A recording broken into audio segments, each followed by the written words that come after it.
Praise the Lord. परमेश्वर का चाहत ये है हम सीधे होकर सिर उठा के खड़े हो जाए, लेकिन शत्रु की योजना यही होती है हम झुक के चले और हम बंधन के बीच में, निराशाओं के बीच में, कठिनाइयों की अवस्था में हमेशा हम नीचे होके चले। परमेश्वर के वचन जब पढ़ने के टाइम पर लेवी व्यवस्था उसका 26 अध्याय उसका 13 वचन में ऐसे लिखा है, मैं तो तुम्हारा वो परमेश्वर यहोवा हूँ जो तुमको मिस्र देश से इसलिए निकाल ले आया है कि तुम मिस्रियों के दास ना बने रहो, और मैं तो तुम्हारे जुओं को तोड़ डाला है और तुमको सीधा खड़े करके चलाया है। परमेश्वर की वाणी लेवी व्यवस्था में ये है। इस वचन को अंडरलाइन करके इसको बार बार पढ़ने का कोशिश करें। इसमें परमेश्वर बोल रहे हैं, मेरी योजना है दासत्व से आप बाहर आइए और तुम्हारे जुए टूट जाए और तुम सीधे खड़ा करके चला जाए।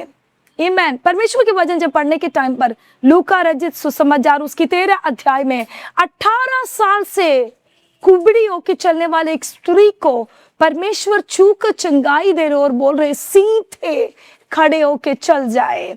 परमेश्वर के वचन जब एक्ट्स उसका 14 अध्याय, प्रेरितों की पत्री पुस्तक उसकी 14 अध्याय में पढ़ने के टाइम पर पौलुस भी जन्म से माँ की गर्भ से बीमारी की अवस्था में पैदा हुआ एक व्यक्ति को छू के चंगाई दे के बोल रहे सीधे होके चले।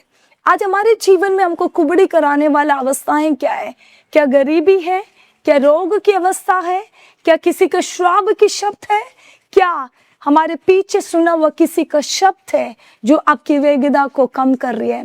परमेश्वर की वाणी है, अपने दासत्व से उठ के खड़े हो जाओ। खुदा की भविष्यवाणी ये है हम सीधे हो जाए ताकि खुदा की महिमा में सीधे परमेश्वर को देखकर हम चले। आंखों को बंद करें। पिता, आज सुना वो वचन के सामने हम अपने आप को दीन होकर समर्पण कर रही है।